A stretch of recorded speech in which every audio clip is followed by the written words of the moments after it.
आज हमारे लिए यह जो दिन है भगवान कृष्ण का जन्म है और मैं सोचता हूँ कि इस धरती पर केवल और केवल भारत ही ऐसा देश है जहाँ जब भी कोई अन्याय अनर्थ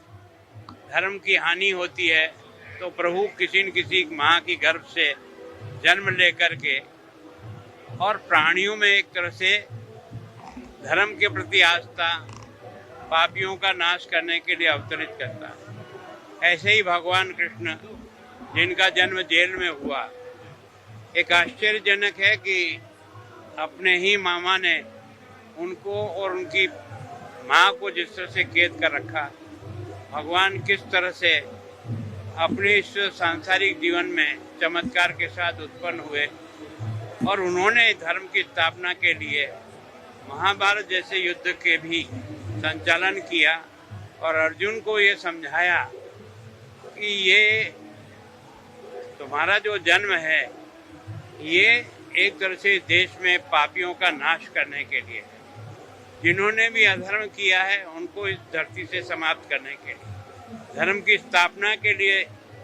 इस धरती पर जन्म और उन्होंने अपना विराट स्वरूप में अपने स्नेह और परिवार के लोगों के मुंह में फंसे हुए अर्जुन को भी उपदेश दे करके वो धरती कुरुक्षेत्र और वो रणभूमि भी हमारे इसी क्षेत्र में है। हम बहुत भाग्यशाली हैं कि भगवान के इस जन्म उत्सव को आज संपूर्ण देश में सभी जगह भक्तजन उसी श्रद्धा से मनाते हैं और यहाँ के मठों के